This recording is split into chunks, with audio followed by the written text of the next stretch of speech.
Cast Hunter Podcast. Never pass on shooter bucks, because that's just meat in the freezer. It's your tag, you hunt how you want. This is Okayest Hunter.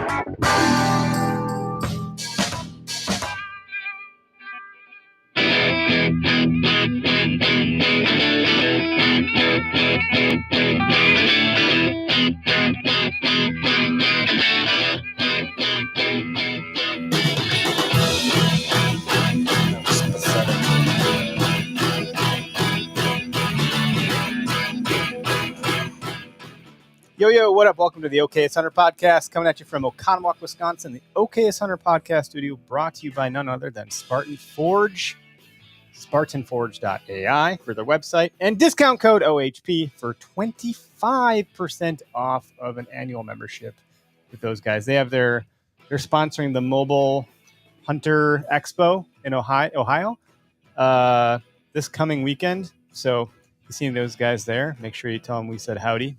Can't make it, we'll be at a different event here in Wisconsin. 7 hours is too far to drive for what we got going on. Unfortunately, I'd love to make it to everything. It's just can't be everywhere. One day can't be in two places at the same time. It is what it is. But they are the premier deer movement predictability app, mapping application, journaling, all of it. It's a one-stop shop for you don't need anything else on your phone after you get this thing going. Updates just came out with their stuff. Satellite imagery is off the charts. UAV imagery is off the charts. Journaling is great. All of it. I mean, we talk about it every week. We'll see. I know I use it. You use it. Derek uses it. I'm not sure if Tyler, if you're using it or not. Oh, your mom's using it. That's right. Probably look at her house on there and look back to like 1986, the year I was born, and see how different it looked back then. Because that's how their app works. You can go back in time. It's crazy. That is. So, also shout out to our other friends. We have lots of them. Vector Custom Shop. Use code OHP for 10% off. I'm eagerly awaiting some more arrows because I've lost a few. Yes, you have. I've lost almost all of them, actually. They freaking just bury themselves in the ground so deep, man. They need to start shooting lighted knocks. That's not a bad idea. Yeah, that's probably a great idea. Yeah, but it's $40 for a 3-pack, but it is what it is. Which ones do I need to use with the Vector because they're Talk to Isaac, he'll hook you up.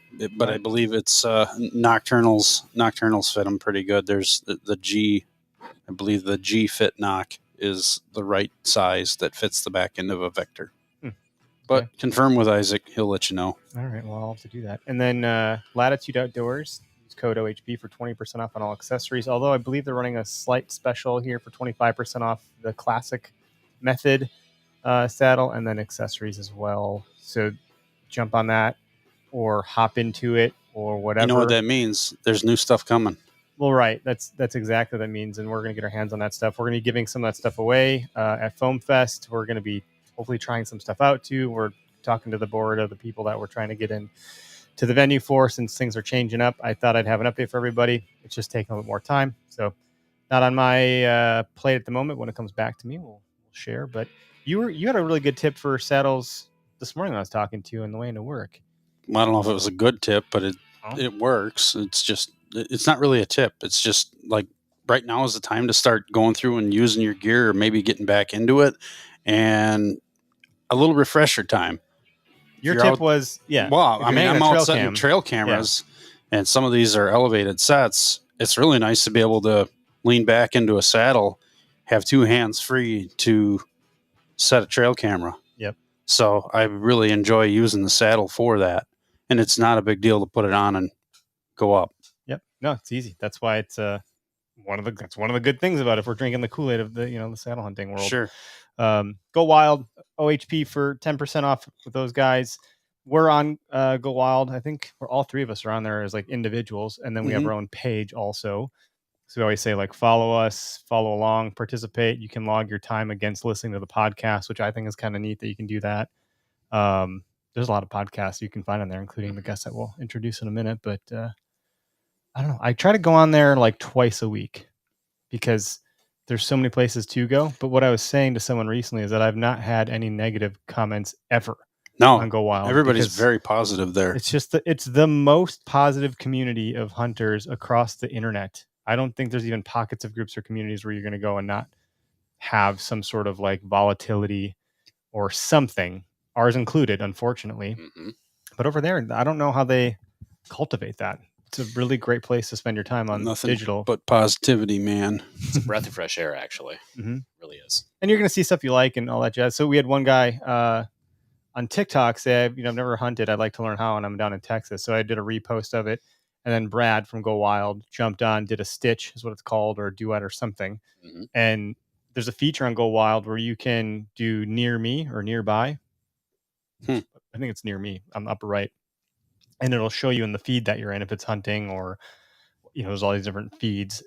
You can do the near me feature and you'll actually see people that are close by. So if that guy's in Texas on Go Wild, he'll find people that might be able to mentor him. Then we have a separate note, the Hunting Common, who was on our show a couple weeks back. It's another good group to be a part of if you're looking to learn how to hunt and learn more and get some mentorship. So there's some positivity, right? There is. I think we have a bit of that. So yeah, that's what we got for that. That takes a little bit of time these days. There's John. Speaking of the devil. John, you're not the devil. I promise. Devil. I got to get our guest as a link to share here. My bad. All right. Well, let's bring you on here. Chris Powell with the Houndsman XP. We were introduced through Go Wild.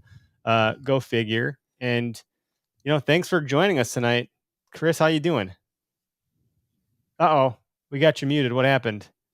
It's me. It's me. There you go. My technical difficulty. I got the mic unmuted. So, hey, I'm just, I'm doing great. I'm glad that you guys asked me to be on your show. So, yeah, tell us a little bit about you, where you're from, and the podcast that you're running over there, because it's a rocket ship from what I hear. And yeah, so you caught me midstream. I was sitting here when I read the description. This is smoked and pickled pork, wild hog sausage, and everything in this jar has got like homegrown jalapenos and onions. The only thing I didn't grow in this jar are the peppercorns. So you caught me midstream. I thought I had a little more time there, so I apologize for that. But yeah, I thought you were going to tell me that's a Bloody Mary of sorts. Oh man, yeah, that'd be good too. I think you could use the pickle juice for a Bloody Mary. Well, yeah, that's something. That's something you could add to the Bloody Mary, but the contents of that jar could also be put in a Bloody Mary, because that's how we roll here. That's right. I like it. Yeah. So, we're just a bunch of guys that I'm the type of guy that I like the fact that I can look at that jar and say that everything in that jar except those peppercorns is something that I harvested from the land. That's pretty cool. So that is cool. That's awesome.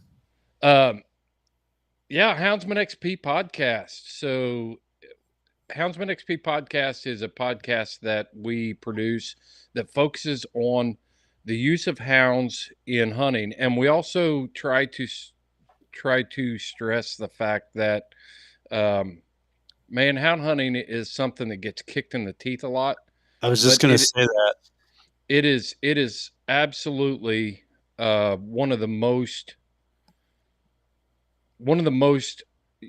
wildlife friendly types of hunting that you can do. I mean, can you imagine walking to a bear tree, a bear in a tree, and being able to walk up and determine the age of the bear, the sex of the bear, whether she is a nursing female or not, and then decide to pull your hounds back and walk away? It's like catch and release fishing.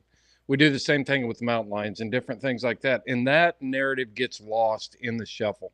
And that's what our job is, to take control of that narrative and tell the true story of what hunting with hounds is, educate our audience on how to talk about hunting with hounds, and reach out to audiences like yours and say, man, don't sell us down the road when these issues come up. We want you to be educated and be able to speak effectively about hunting. So that's what we do.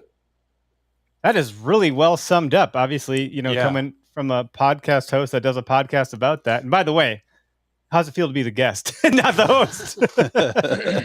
I like being the guest. I really do. It's cool to be the guest. The pressure's off, and it's just really refreshing to be the guest. One of the things that I got to take a second and I got to throw a shout out to my team.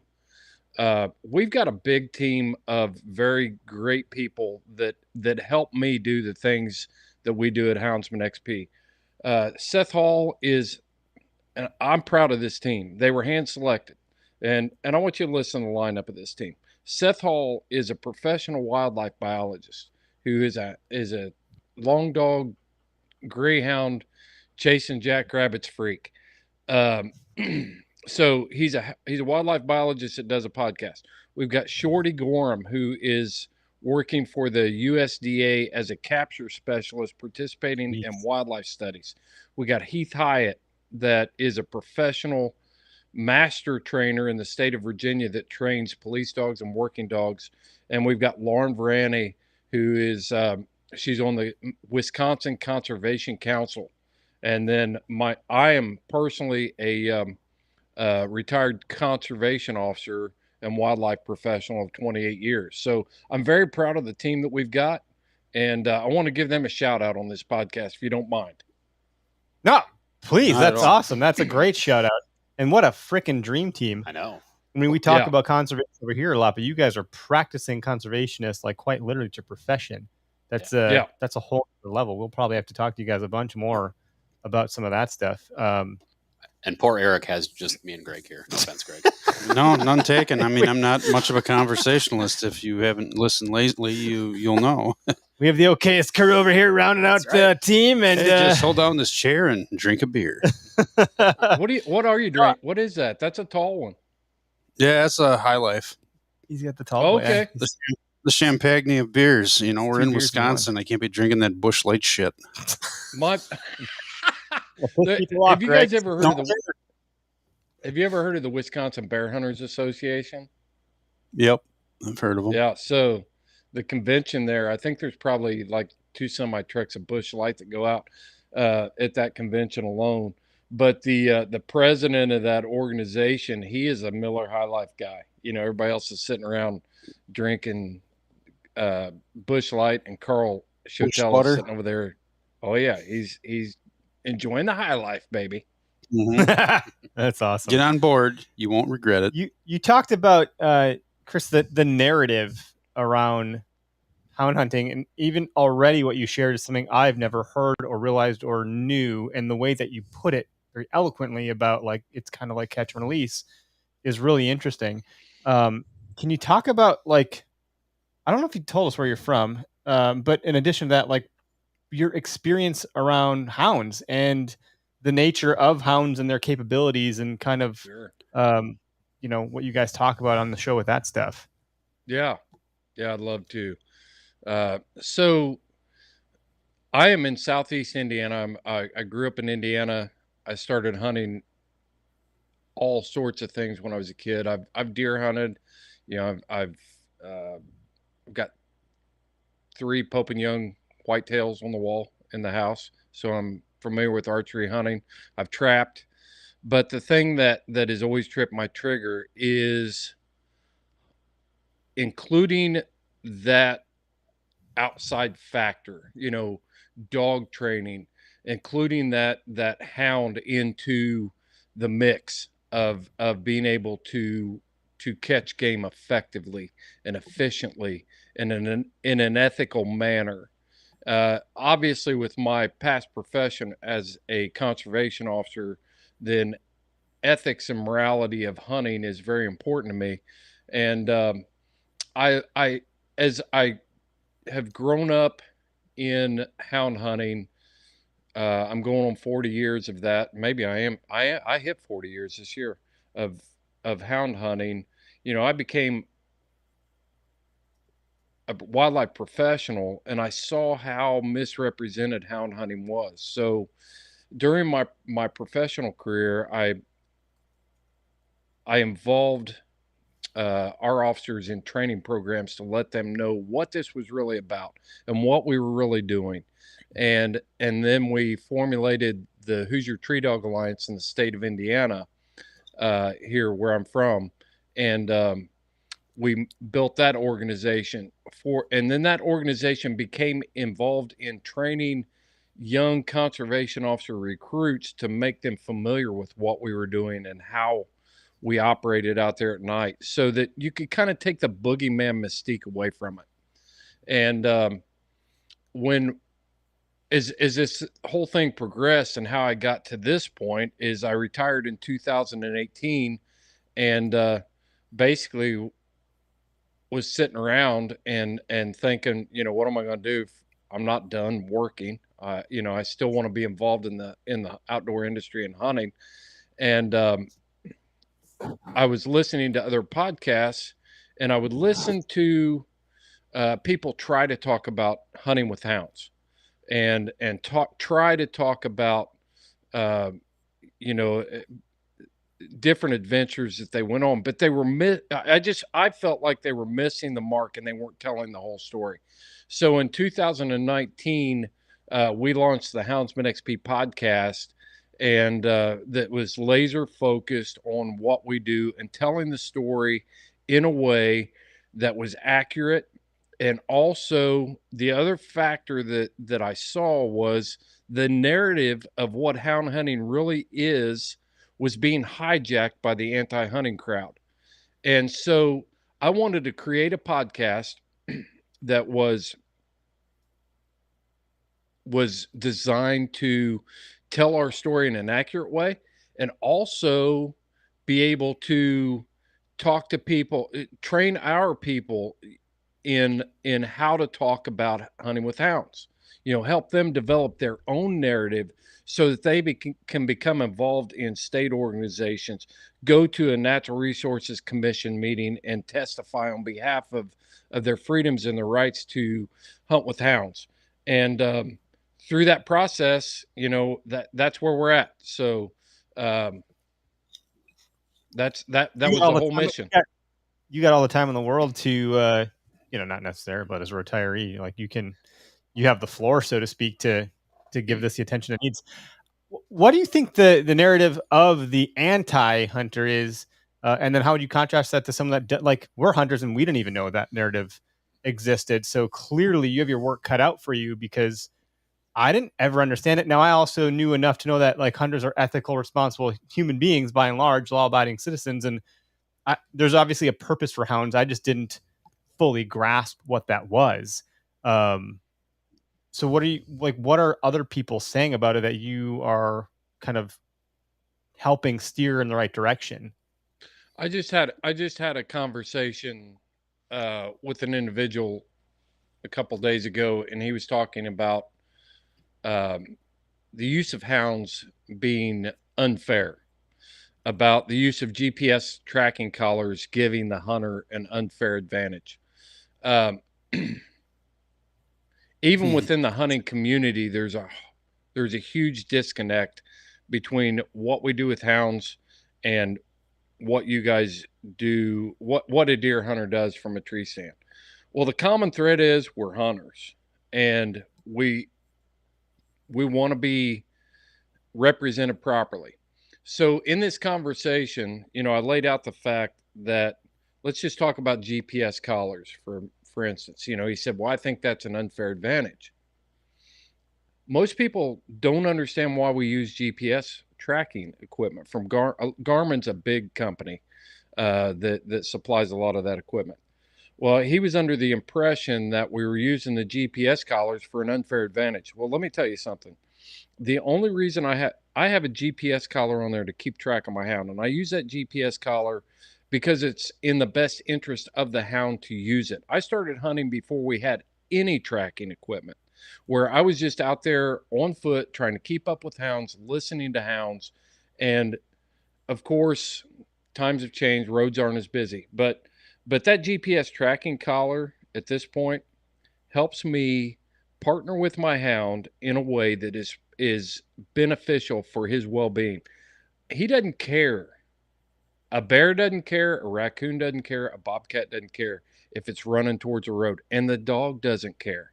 So you got a dog streaking towards a busy highway, busy roadway.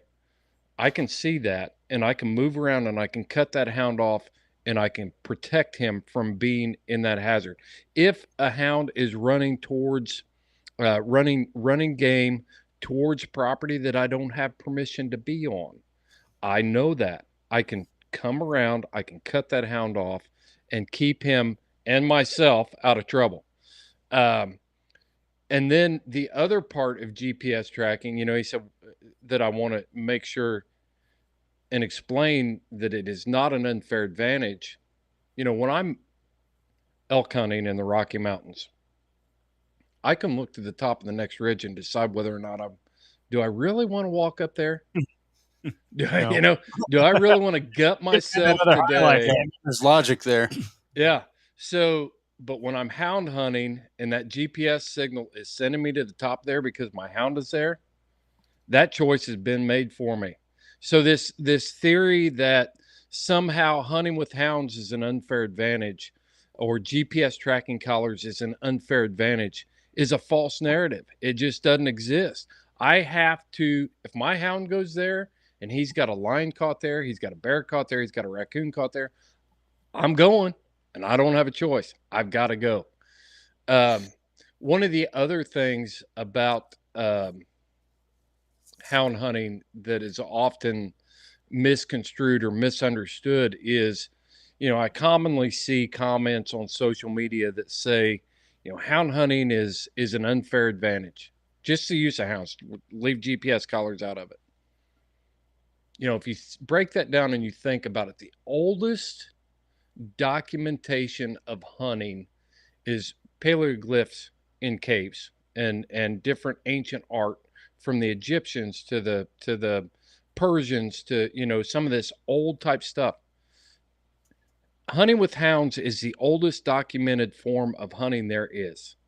So if it was such an unfair advantage 6,000, 10,000 years ago, 20,000 years ago, why did people create gunpowder and start shooting modern rifles? Why did people invent the compound bow? Why did people why does the hunting industry develop trail cameras? This is the oldest form of hunting that exists. So we have developed our hunting from that. So to say that it was an unfair advantage, if it was an unfair advantage, it'd be easy. We could all do it. Just go get a dog, turn them loose, and go out and, collect game with a butterfly net and totally decimate wildlife populations. And, there's nothing to it. So that was the other narrative that we wanted to address and talk about on the podcast. Sure. Well, and there's a lot that goes into the training of the dogs. It's not just as simple as going out and getting a dog and turning it loose and let's see what it does. Mm-hmm. Tyler, you guys know a couple words about that. And actually, I want go ahead. Yeah, I wanted to go back to, you're talking about keeping your hound safe with the GPS, right? And knowing where they are. I think about my personal dog. I have, 5 years of training into them, like tons of money, tons of tests. I can't imagine how much money you have into your hounds, and keeping them safe. They're a member of the family too, right? I mean, I like you're talking about the narratives, and I'm listening to you speak, and I'm like, I get it, I understand. I think it's just a lack of education. So I think what you're doing is good. It's needed because I don't know very much about hounds. You're educating me right now, and it makes perfect sense. Everything you're saying. Mm-hmm. That's good. I'm on the. We talked offline, and we were talking about I have 2 boxers, and I had a hound for a short while, but never used for any practical purposes, all family stuff. But any presuppositions I had about hounds, they can't be off lead. They're going to run away. They're really stubborn. They're dopey. Like that dog, I had a bloodhound. He was super smart. I got him trained to be off lead. His nose. Sorry about that. His nose was incredible. That was one thing that wasn't a supposition that definitely was something that was really impressive on that dog, just in general. And growing up, my dad had always had basset hounds, and that was always interesting. I remember playing with the basset hound at one point in time down in the basement and roughhousing with this basset hound, and all of a sudden the dog gets up, takes off, runs upstairs. I'm like, what the hell? Did someone call the dog? Go up there, someone's making a PB&J, and the dog's just waiting for his scoop of peanut butter, and or her actually. But yeah, nonetheless, it's interesting. to consider the Hound dog in and of itself and what makes them so impressive. You talked about like scent picture before we like hopped on, or maybe I'm saying it incorrectly, but happy to learn and hear more about that stuff too. Yeah, and I think question that I have, and I think it'll lead right into that, is that can you talk about the training that goes into your hounds before you actually take them out and put them on a scent, whether it's a mountain lion, whether it's a bear, whether it's a hog, whatever it actually is. Yeah, I think you can't talk about training without genetics, and you can't talk about genetics without breed. So the thing that often becomes overlooked is the long-term investment that a lot of houndsmen have in the hounds that they are hunting.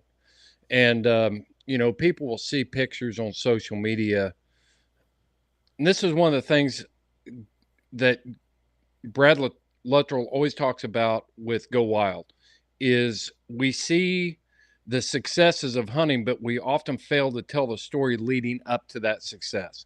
So when we talk about the use of hounds and where that actually started, a lot of our houndsmen are several generations into animal husbandry here, with responsible breeding practices, breeding for performance, meticulous breeding practices that have led up to that success. So it's not like a lot of people want to portray it where we just go find this hound and we take it out and we turn it loose and we're successful. That started the success that we may see from a person or a houndsman on social media or in any media may be 30 years in the making, where they have started breeding hounds 4, 5, 6 generations ago. We had a guy on the podcast on Friday that's been breeding these hounds for 6 generations. So you can't talk about the training without talking about a lot of the full picture of what is actually going on with these guys that are hunting. Now, obviously, if a guy's 20 years old, his grandpa may have bred the hounds or whatever, but he's the beneficiary of somebody else's hard work.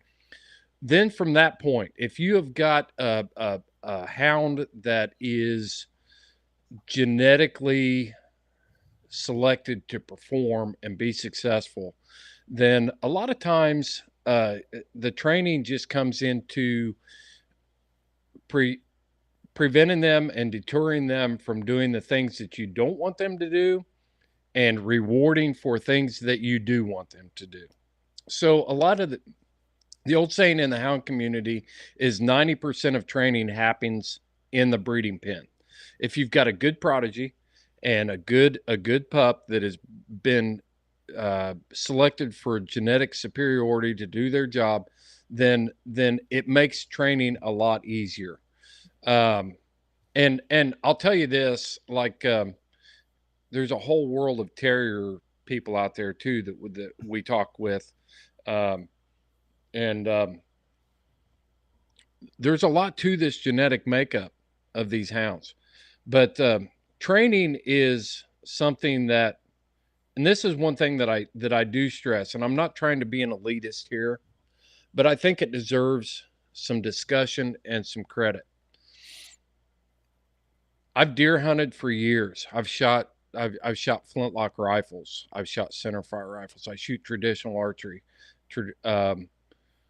All of those things, like if it comes January, I can put a rifle in a gun safe, and really it becomes an afterthought for a few weeks and months, whatever I want it to be. With my hounds, it's an everyday commitment. I've got to be involved every day. I've got to be exercising those hounds. I have to be feeding those hounds. I have to be caring for those hounds. I have to vet those hounds. So when you get into that part of it, you've got your hands on this living creature, and it kind of comes to rest on you that this responsibility is mine. This responsibility has been put on me. I can set the gun in the corner or in the safe and not look at it for 3 months and everything's okay. It's not so with a hound. And if you want to have great hounds, then you've got a huge time investment in the equipment. I mean, a Garmin tracking system, the new 200i with one collar, is several $100s. Kyle, You've got what are you using for those? I know you're zapping dogs. Yeah, Makes it sound bad, but I don't need tracking with labs, so I'm running a Pro 550, Garmin Pro 550. yeah. Yeah, we run like a Garmin 200i or a Garmin 100 Alpha is the next okayest model. See what It's you did not. there. Yeah, I point to my gun case in the background that I haven't looked at for a long time. I'm familiar with that model too. So. And we call it e-collars and stimulation. Yeah, that's part of the narrative that we're trying to develop right there. We don't shock dogs. We use e-collars to stimulate the dog and get compliance for positive behavior that we're looking for. Yeah, that's part of the narrative. So again, it's been misrepresented often by us, the houndsman, because we don't know how to talk about it. And not just you, but pet owners in general. Yes. I mean, there are people that buy just because they don't know how to train a dog, so they figure, well, if I want it to listen, I'll just whack it. Yeah, and that's what they'll do. Yep. Oh, yeah. Let me give you an example. I've got a Yog Terrier here, and some people call them Jags, but it's pronounced Yog Terrier, and he's 8 months old. He's German bred hunting terrier. Yog means hunt terrier, German hunt terrier, and he is a whole different level of intense. And but he's 8 months old, and I still have not introduced any electrical stimulation in the training with him, because before you stim a dog, then you have to make sure that they understand what you want them to do, or you just create mass confusion. The dog does not understand. For one thing, they don't understand the electrical part of it, and then all of a sudden you're just overloading their system. So you have to make sure that the things that you want that hound or that dog to do, it understands it, and that comes from obedience training and repetition and daily work. Bingo. Mm-hmm. In the gun dog world, we or at least I do. I refer to it as pressure, right? Turn off pressure. Yep. That's the big thing. The dog has to first learn. You teach, and then you use the collar to help mold that behavior via pressure with the e-collar. Yeah, that's exactly right, Tyler. You talk about pressure, and to give people a working understanding of what that is, it's like when you're talking about recall. Okay, you've got a dog that's out working at maybe it's 50 yards, maybe it's a half mile, maybe it's a mile, and you need to recall that dog to you. That all starts with pressure in the yard, and it starts with a check cord, and it could be a collar that is a slip collar where it applies pressure to that dog, and as soon as that I'll boil this down real basic. So on a check cord, this could be a 25-foot piece of line or rope. You've got a pressure collar that when you pull on it, then it actually applies pressure to the dog's neck. You're not choking the dog. It's not a choke collar. It's a correction collar. And as you pull on that and you give them the command to recall, and I use come, tough, come, boom, apply that pressure. As soon as I see compliance from him, then I release the pressure. And the pressure, now he has learned that, okay, I can solve my own problems here by providing myself comfort. Pressure, compliance, release. Okay, the light bulbs start, and it takes repetition to do that. So I want to make sure that before I enter into any situation where I'm using electrical stimulation, that he's got that down pat, and he can do that in the yard off leash as well as on leash. And it's just a progressive deal. And so I'm going to get on a soapbox for a second here. Go for it, man. Because I use the word pressure because you already alluded to it. There's different tools in your toolbox that you use to put pressure on a dog, whether that's a check cord, a slip lead, an e-collar, a healing stick, whatever. There's different tools, right? They all apply pressure. You can apply physical presence pressure just by moving closer to the dog to influence them as well. it's all pressure to get them to comply, essentially, right? To do what they know they're supposed to do. I think people don't necessarily understand that. The beauty of the e-collar is that it's right. Your dog can be a half mile away. If you have a 30-foot check cord on, you can touch your dog up to 30 feet. But when they're past that, you can't reach out and touch them. When your dog's at a half mile away, right, and running toward a road, you can use the e-collar and you can literally or figuratively reach out and touch them and communicate with them. It's an amazing tool to keep dogs safe, to help with compliance, general obedience. It's just, I'll stop now. And rant. I'm with you, Tyler, and I like the way you put that with pressure. It's just a different sort of pressure. Dogs are always going to find the most. They're self-preservationists. I'm never going to. My dog doesn't come to me because he loves me. I hate to burst everybody's bubble, but dogs aren't wired like that. He may like you, but he is coming to you because he trusts you and he knows that you'll provide certain things for him. But there's 3 things a dog needs. He needs air, he needs food, he needs water. And if you're going to train a dog effectively, and I'm not talking about these fur babies that might come to you and not maul the mailman on the 10th or 12th, recall. I'm talking about the dog that will stop in his tracks, come back to you, and you will have a highly efficient and effective dog. Then those are the 3 keys. And when we're applying pressure, then one of those things that we're applying right there at that time is we're introducing discomfort in his life. And he is teaching himself that when he complies to what I want, he can get away from the discomfort. And you can actually see dogs that try to cheat. And I'm sure that you've seen this, Tyler. Yeah, they're constantly testing you. They're absolutely testing what they can like get toddlers, away. man. They're looking for the shortcut no matter what.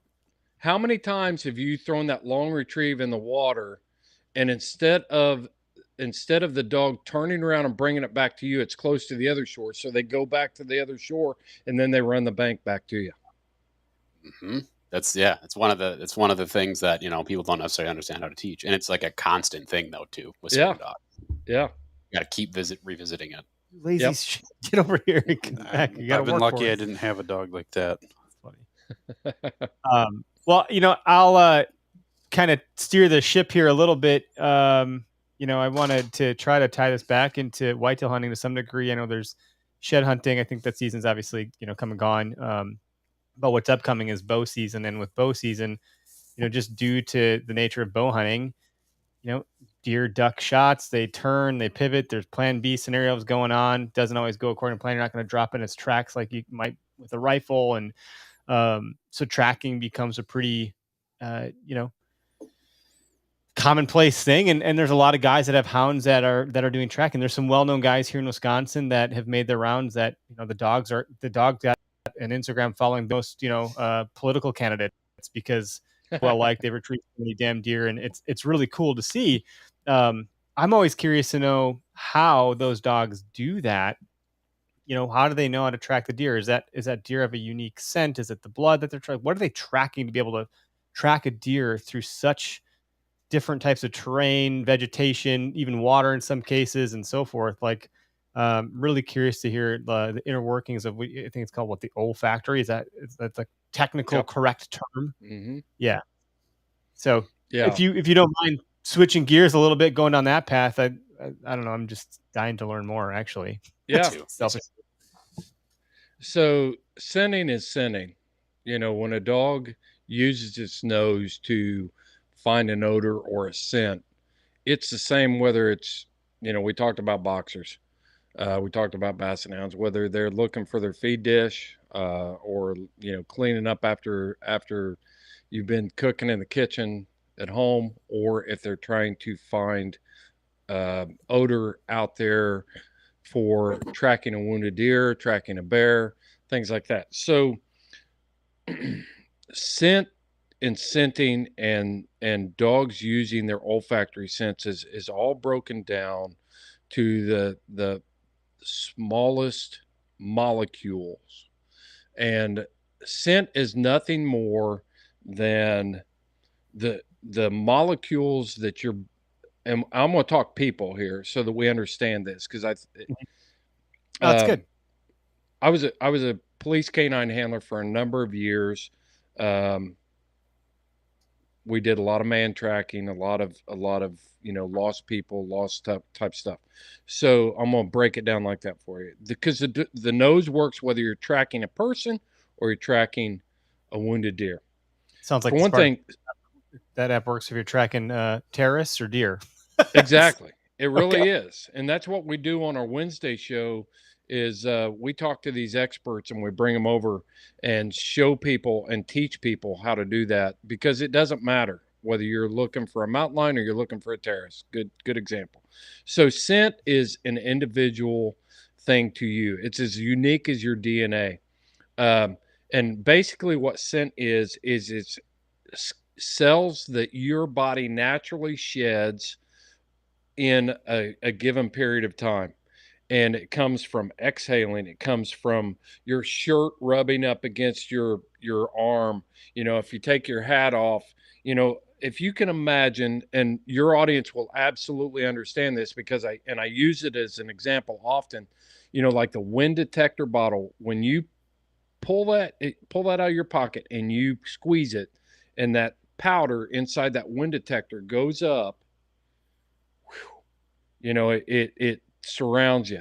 That's what your body does at the tune of 50,000 cells per minute in a given situation. So as I'm sitting here and I'm exhaling, I'm moving, and I feel like I'm Italian because I can see myself here. But I talk better when I'm moving. But my clothing rubs up against me. If I rub up against vegetation, all this stuff, then that is causing skin cells to come off of me, and if I'm walking through my environment, it leaves a scent trail. If I'm sitting in an environment like I am right now, then it creates a scent pool. And those are two distinct different things. Your dog wants to follow a scent trail. They will follow a trail. That's what they're doing when they're tracking a wounded deer. And the animal world, the natural world, is very much the same. There's a reason why wildlife enforcement officers have moved to DNA profile testing to gather forensics evidence, because even wildlife has a different DNA. And your dog's nose is so amazing that they can tell the difference even amongst species, and they can discriminate between one individual in the species to another individual in a species. One of the things that we look for in hounds when we're like bear hunting is the dog that when you strike this bear and you move it through the country, then you're going to stay on that bear. I don't need a dog. If I find a bear track and it's a monster, I'm looking for this bear, I want that dog to stay on that track. I don't need him getting sidetracked on a 90-pound bear half a mile into the race. I want him to stay on this bear. It's the same way with the dog that you're using for blood tracking. You're putting them on a track. You're focusing that energy and that drive on that individual scent on that track, and you want them to find that deer. You don't want to find the slickhead or the button buck that crossed that track 200 yards into it. So what happens there is when your dog sees its nose or sees the world through its nose. They can even see in stereo, which we cannot. Talk about that for a second here. Like, see in stereo. Like, what do you mean? Because it sounds like what you're saying. Like, I'm thinking surround sound, or like, mono is one speaker, stereo is two or more, whatever. I don't know. I'm not an audiologist or what have you. I'm gonna actually have some more information on this, but I'm curious to just talk about that for 2 seconds before you continue on. Okay. I mean, without getting crazy about it. Told you we were gonna get into the weeds. It's okay. A dog's brain is completely different than ours. And, if you want to go into the makeup of the olfactory sense of a dog, to give you an idea, and this is probably the easiest way to break it down, and I've used it several times. When you walk into grandma's house and you walk in the back door, and and you're there for dinner, and you smell food cooking. You know, Cookies. You think, right? Yeah, it's cookies. You know, smell is one of those senses, even in people, that can trigger certain parts of our memory and recall. I guarantee you, if you think about it, you can recall when you were 5 years old walking into your grandmother's house and smelling her baking bread. And it's something that when you smell bread baking now, it takes you back to grandma's house when you were 5 years old, when you're old enough to recall that. I'm really good at doing asides, interrupting people. It's like a That's all right. Go ahead, man. There's a song by a guy locally in Wisconsin named Keith Pulvermaker, and I call it the Bacon Song. I forget what it's actually called. I'll have to share it, but the lyrics are, there's something about the smell of bacon and the scent of palm olive in the kitchen, and he's talking about going to his grandma's house. There's literally a song about exactly what you're talking about. It's very interesting. Anyway, yeah. So if you think about that, a very small portion of our brain, we're sight oriented. You know, we are seers of the world. We see things in color. We see things not like birds, not like turkeys, not like hawks, but our eyes are on the front of our head, and we are visual acuity species. A dog is olfactory. Portions of our brain are very small, whereas a dog's brain is the portion of their brain is very big, that is dedicated to their sense of smell. It is everything to a dog. It teaches them from birth where the nipple is so that they can begin nursing. As soon as they come out of the womb, they're moving towards food, and they can smell that lactating female and where to find that food. And then from there on up, so you got food, you've got survival, you've got reproduction. All that stuff is all generated by smell. It's much more suppressed in humans. We do it. It just isn't registering to us like it does a dog. So when I talk about a dog smelling in stereo, as a dog moves across the landscape and it is smelling so many things, that if we could visualize it, all of a sudden we had the ability to determine or use our noses the same way a dog was, they would probably lock us up and put us in insane asylums, because I can smell the pheromones from that person. I hate to even go there. You can. But Brett, there's studies about this, of like joggers running past people on a hike. There's like psychological studies of pheromones. So like it's definitely there, but it's not there on the level that you're talking about. In contrast to dogs, it's subconscious. To keep people from going off the rails here on goofy shit topics. Yeah. Usually I jump in on this one, but I'll keep it on the PG level. Yeah. So when dogs move through the environment, as they're moving across the landscape, they're smelling everything. And getting back to that example, you walk into your grandma's house and you smell stew cooking. When your dog walks into the house, they smell beef, they smell potatoes, they smell green beans, they smell water, they smell salt, pepper. They can smell all of those things, and they break those things down and compartmentalize them inside their brain, and then they figure out through their nose what they're actually looking for. There's a meme in my head of the Homer Simpson where he goes, "Oh, ajou, not quite, not quite blood." He's like drilling. That's my dog for every one of those compartmentalizations, which is why they freaking beg so much, probably.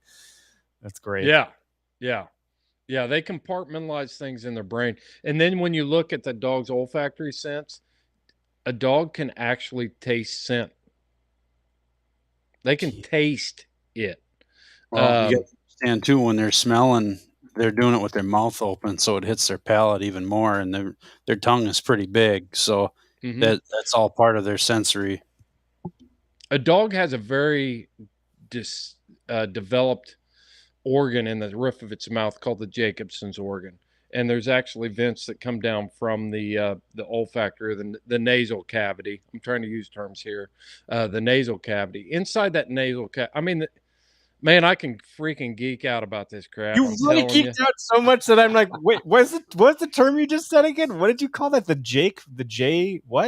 Jacobson's organ.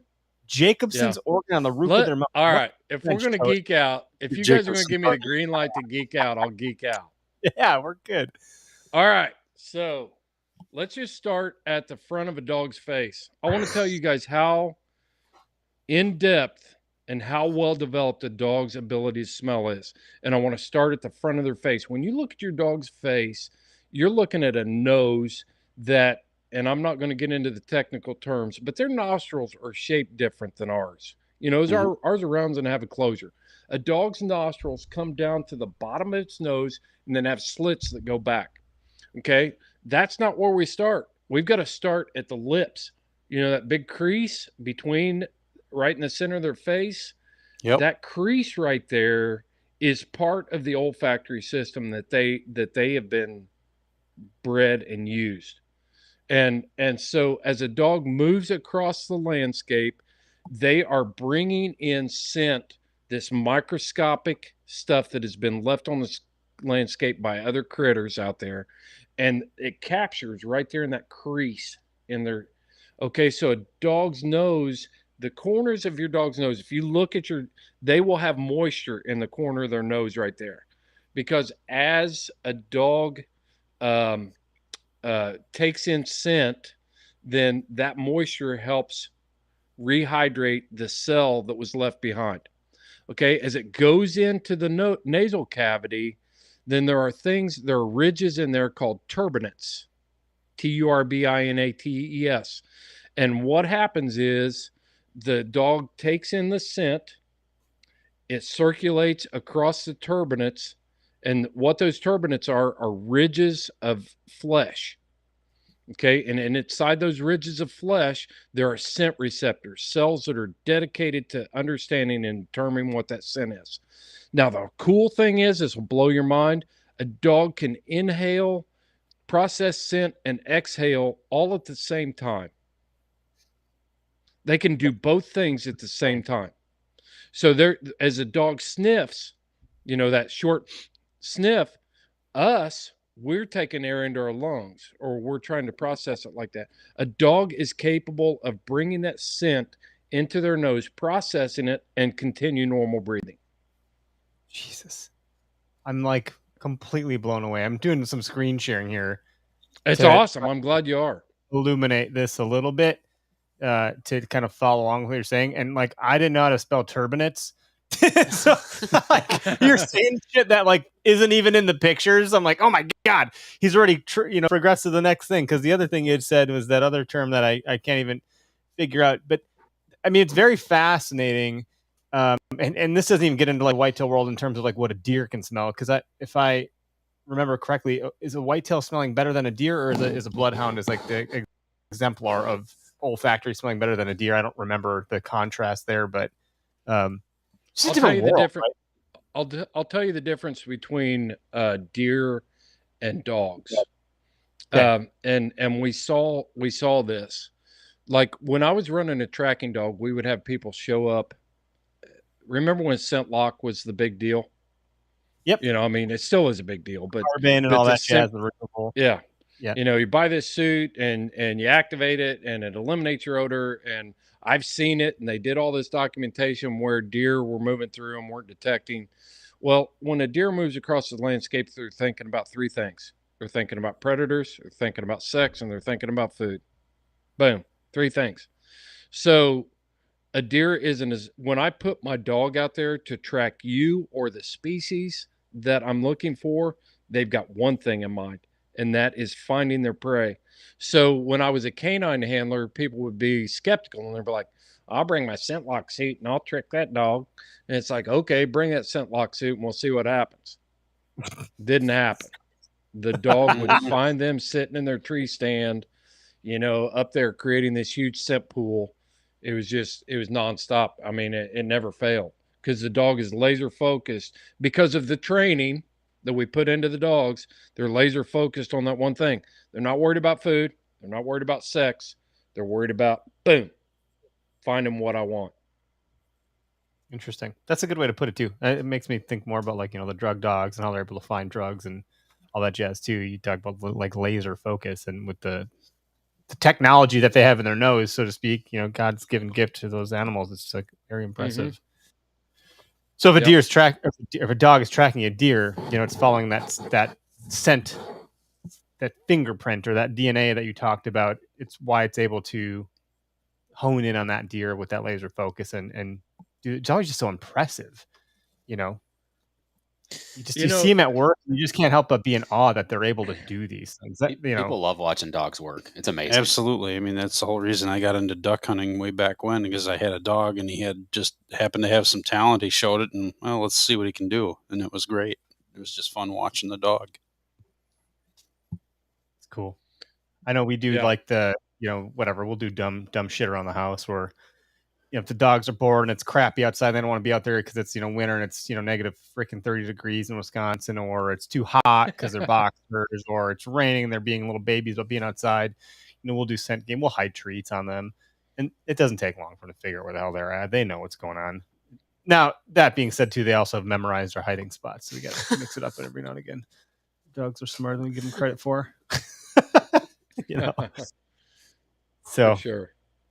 That's wild. So the same thing with like when you're doing shed hunting, how does that work? Because they might not have a scent of a shed to go figure out, like, what does that look like? And if you don't have, it's okay. I don't mean to ask you questions. Maybe it's out of your wheelhouse, but I'm just curious about it. No, that's fine, because it ties into area searches that we used to do with our police dogs. You would go out and do evidence collection in an open area, and you would expect that dog to find, firearms evidence, articles that were dropped, that sort of stuff. So really, it's just a basic find and reward type thing. You show the dog that the shed is what you're after, and then once they find it, you reward the behavior. You reinforce good behavior. And you just make it a game. Dogs learn because of the reward on the other side of it. So, you can basically teach a dog to find, whatever you want, is as long as you reward them for that. When we had dogs that were trained to find, in the wildlife industry, of course, we weren't doing drug detection. We were doing, I could teach a dog to differentiate between stripers and walleye. They got a different stink to them. They do. They've got a different DNA makeup, but there's common threads in there in the DNA. Obviously, you take a striper and you take a walleye, DNA is going to show that this is a walleye and this is a striper. Now, when you get down in the weeds and you're really trying to figure it out, the DNA is completely different and the genetics are different. But dogs' noses are so amazing that you can actually differentiate in the species of fish, of mammals. I did not want my dog to show me where a raccoon was hidden in a car. I wanted him to show me where waterfowl was hidden in a boat. They may show me just because they're trashy little suckers, and it's like, oh, there's a raccoon in here, but at the same time, that wasn't my target. But they can be trained to that extent.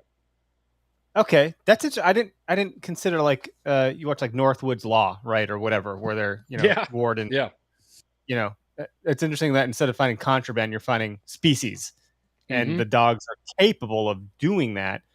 Yep. There's no way people committing those crimes of poaching and so forth have any freaking concept that that's even possible. They don't even freaking get it. They better not listen to this podcast. How crazy. We just lost half of our following. Way to go, Eric. Oh, yeah. We got a bunch of poachers listening to us. Jesus. Gregor. I tell you. On a lighter note, how do I get my dog to stop pissing around my house? I swear to God, she's either missing a chromosome or her bladder's too small or she's got a bladder infection. But, like, my God, that dog just won't stop peeing. So what are some general tips for the OKS Hunter Nation listening to the show that they have the dog that can't stop barking at the mailman after 12 recalls, like you had mentioned? Or what are some just basic things that would be fun for people to try and experiment with their dogs that might make a better outcome? And Tyler, chime in too, because I know we went to a trade show in March for OKS Hunter. We had a booth, and half the people were like, "Oh, OKS Hunter, that's cool," and then the other half people are like, "Holy shit, that dog hasn't moved!" And it's Tyler's dog sitting on a platform like a statue, Right. and they're like, "Tell me more about how you trained your dog, Tyler." So, like, that was the other half of the conversation. Yeah. So, basic things like that. Dogs don't care what happened 10 seconds ago, and they're not going to care about what happens 10 seconds from now. Okay. They live in the present world. They don't, they don't think about consequences a lot. They're not perseverating on something unless it's maybe a steak. Right. So everything has to be repetition. And, you talk about house training a dog. They don't know that peeing in your house is wrong. So you jumping up and rubbing their nose in it and throwing them outside, they're like, what the hell was that all about? I had to pee and I peed. So what you have to do is there's a couple things. Dogs like consistency and they like routine.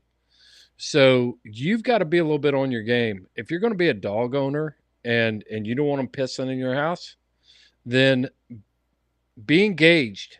Because when that dog gets up off its bed and it starts looking around the house and just kind of wandering around the house, you ought to be unplugging from Netflix and saying, hey, I need to take the dog out. Mm-hmm. If you want to be successful and you don't want a dog pee on your carpet, then that's what you got to do. And Exactly. there's no magic bullet to it. You just got to be on your game. You got to be on point. And then take them out to the same areas of your yard, and you're creating that area for them. And you're like, this is where you go to the bathroom. This is where you go potty. And I even tell my dogs, like when I'm traveling, I do a lot of traveling with hounds across the United States. And when I stop for fuel and I'm on the road warrior mode, when I get them out and I walk them around, they need to go to the bathroom, because I'm not stopping again for a while, and I don't want to clean up messes. So I actually train them, be quick, and they'll all empty out and they'll figure it out. That's great. Yeah. Yeah. I use Go Potty. I tell dogs Go Potty all the time. Whether it's my I do dog too. It just sounds kind of. The Go Potty is a terrible one for me because our dog's name is Dottie. Yeah. If you say Potty go and potty Dottie, or and have- the way my kids say Dottie, and two of your kids will probably go potty too then, right? Correct. Yeah, Well, potty toddlers. They're saying Dottie and Daddy, and it's all. My dog's 11 years old. I should have thought of that. I did the same thing. It's repetition. They know at 5 o'clock it's time to go, regardless if it's dark or light out. 9:30, it's time to go. Yep. We have times in between during the day. Someone comes and let the dog out, but my dog will actually let us know. She's 11 now, so she's had plenty of training, and she figured it out after the first year where, okay, 9:30, I'm going to go to the door. Yeah. I'm going to whine, and it's time to go out. She's letting me know it's time to go out. I don't want to make a mess in the house. Let's go. Well, it's interesting. I think COVID wreaked havoc on some of that stuff because a lot of routines got thrown out the window. All of a sudden, everyone's home and their dog's like, I'm home. I don't got to crate the dog. The dog can be out. And suddenly now your routines have been, thrown out the window. Yeah. And that was a bit of a challenge. My wife stayed home. You also notice that there's a lot of COVID puppies now up for adoption. COVID puppies. Wow, there's so many dogs. Yeah, because everyone got a freaking dog in COVID. Now they're like, this fucking dog's peeing everywhere because of COVID. No routine. That's interesting. The routine's good, and you talked about be quick. It's amazing how you can tie a phrase or a word to something, and they can pick it up so fast. Mm-hmm. I mean, it'll take 2 days. We say get busy. Yeah, that's our thing. Yeah, I can have 2 days. The dog will start to associate that, go potty, and then. It's just like the word treat or potty. Yeah, they know. They know what that is. When my dog comes out of the water, tell him shake. He shakes. Right. Mm-hmm. I mean, that's exactly right. Yes. I know. Like shake off the water because I don't want to get wet because I'm shake it off. Yep. Like a Polaroid picture, like Taylor Swift said. Exactly. Get it done. So Chris, where can people find you? Do you guys have a website? Do you have social? Are you on YouTube? What's the podcast? Let's direct people that want to learn more about this stuff, get that narrative down, please point us in the right direction for the folks that are listening in. Yeah. So on any podcast platform that you listen to podcasts on, then it's the Houndsman XP podcast. And man, I'm telling you, I'm such a mental midget compared to some of the guests that we've had on, like Jeff Shetler and Cameron Ford and Bart George. And I mean, these guys That's do hard this for a living. You just blew our minds. So if it gets deeper than this, like I have to imagine your podcast is just a freaking scientific hotbed of how to deal with dogs. And it's so we run 3 shows a week. Our Monday show is more wildlife management, conservation. How do we save our lifestyle? How do we preserve our lifestyle type shows? We do some big game stuff on there. Wednesday is more technical, about, you know, a deeper dive for people that want to understand working dogs and how their nose works and how they operate. And our Friday show is more of a profile show where we interview people from the hound hunting community. So that's Houndsman XP podcast on your, we're on Go Wild, or I am on Go Wild under Chris Powell. And then Instagram and Facebook, we're under Houndsman XP podcast. And our website right now is under construction, so it's not very good. Good to know. I tried to click and it didn't pop, so I was asking to make sure people get to the right place. Why XP? What does that have to do with anything? Extreme performance. Oh, okay. I wonder if that was like, yep. Does everyone know that? I don't know that. Yep, Houndsman XP. We are trying to create extreme performance houndsmen in the areas of training, in the areas of conduct in the field, in the areas of wildlife management, in animal husbandry. You know, to be a houndsman, you have to be able. It's just because I own a hound, I'm not a houndsman. You know, it involves a lot of different aspects, and it's a journey. You know, that's our show that you run on Wednesdays. It's called The Journey, because it is a lifelong journey. You know, if you're a person that feels like you've arrived and you've got it all figured out, you're not going to like our show, because that's us. That's us in a nutshell too, man. The hunting is a journey. Everyone's at a different stage, so that's not too dissimilar. It's no wonder we've connected. And you know, shout out to the crew or the team at Go Wild for connecting us. Those guys are just what a great group of guys. And man, I don't want to say guys because I know Erica's over there too, and you know, they've just built such a strong community that we're so happy to be a part of it, to be quite honest. Me too. Our logo is on the screen right now because they're just good folks. You know, happy that they were able to connect us. Did you go to their Senate Slam? Were you able to make that? I did. Yeah. Ah, yeah, you bastard! I didn't get to go. Man, how was it? Senate Slam. It was awesome, and their featured guest was late Cole Chaney and Wolfpen Branch. Holy cow! I mean, I've been to some big name concerts and different stuff, and maybe it's been a while, but I thoroughly enjoyed that lineup of musicians they had, and I think they did an outstanding job for their first year, and I think it's going to continue to grow because they've got a lot of energy behind it, and they've got good people working on it. So. Yeah, they do. Yeah, they were able to pull off something pretty great from what I heard, and I hope that I could have made it. I had family in town from Key West, Florida, and I couldn't miss hanging out with those family members. I don't get to see all but once a year. It's a bit of a tradition here. So take them to Senate Slam. Had them fly into Louisville. And say, hey, we're going to Senate Slam. Yeah, you just drove up this many hours. Let's get back in the car. They've been like, the fuck out of here. You know, in my defense, Eric, it's only an hour and 10 minutes from my house. So yeah, I didn't have an excuse for not going. No, that's great. It sounds like a lot of good folks are there, and you know, maybe if we aren't retired or if we'll ever step into this full time, we'll be able to make all sorts of stuff like that happen. But you know, we're putting our first event, which is nothing on the caliber. It's not even the same league as what they had done, but we're calling it Foam Fest, and that's on August 27th. So if you're in Wisconsin on August 27th, you know, it's a bit of a hike, but bear training season is in up there right now, so I'm definitely making plans to go a couple. Hey, if you want to send that information over to us, then I'll be happy to to share it on our socials. Oh and yeah, stuff. that'd be great. That'd be great. We're gonna be, flinging arrows and drinking beer afterwards. Shoot first, drink later. I've reversed that order on accident before. So if you drink first, you're not shooting next. Sorry. I don't know. I've seen you shooting better while you've had a few. Couple beers. Yeah, I Loosen up a little bit. Yeah, I stopped second guessing myself and I go with my gut intuition. And it turns out I'm usually pretty spot on when I just don't think about it too much. Well, that's another misconception, Eric, about Houndsman is that, we're a bunch of drunks and we sit around at the fire and pass a brandy bottle around. And I got a story that relates to that. Yeah, you got an okay as well, too? We can wrap up with all that. I've got an okayest story, man. I was an okayest houndsman one night when I was probably not old enough to be consuming alcoholic beverages should I run across Johnny Law or my mom and dad. And so we were drinking peach schnapps and we were out coon hunting. And it was good. That peach schnapps went down smooth. It was like, man, I've never had this before. I didn't realize this tasted like this, and is almost like drinking, like a carbonated fruit beverage or something. It's just like, it was really good. Well, before I know it, I can't freaking walk through the woods. I ended up leaving a hound.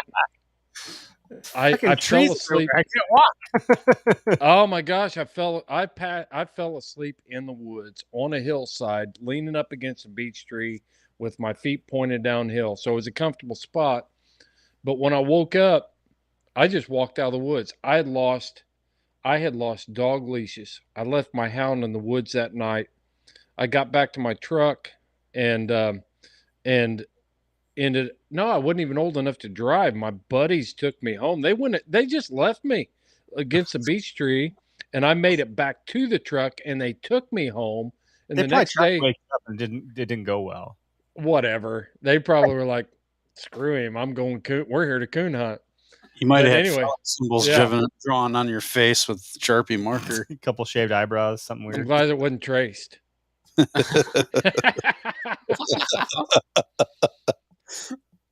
So yeah, it was that was my lesson about drinking and hunting, and I've always kept the order in check since then. That's good. No, that's good. We have good, clean fun over here. I mean, we're drinking, bourbon and a couple of High Lifes, and it's all good. But certainly, you start to do things like that, and let's try to keep it responsible and ethical and so forth. It's all in good fun and all that jazz. You got your guys that roll out of bed at deer camp that are, they're pretty shit faced still from last night. Maybe that's less these days now that we're getting up there. I'm on the latter half of 30, I think, if I can do math. 86. Jesus. So Greg's upwards into 40. He's old as fuck. Thanks. Since he has to make a claim of being the oldest guy in the room. I am. So we're just gonna lean into that, Greg. It's fine. Yeah, Sally. Can't drink them like you used to, huh? Look, a bar of soap in my coffee. That's right. Yeah. You better watch it. You're gonna have a bar of soap in your brandy. Yeah, we had Lord on the podcast a couple weeks ago. That was I'd rather terrible. eat a bar of soap than drink that shit. It was not good. Don't do that. I promise it's not a good decision. Anywho, we'll end the live broadcast. Everyone's got the information on where to find you. We'll tag in everything we produce the same night that we record. So this will be on podcast land this evening, so folks can get on the morning drive tomorrow and all that jazz. So everyone that tuned in, thanks for joining us. Thanks for participating in the comments, and we'll get you next week. And be sure to log in on Go Wild if you're on there.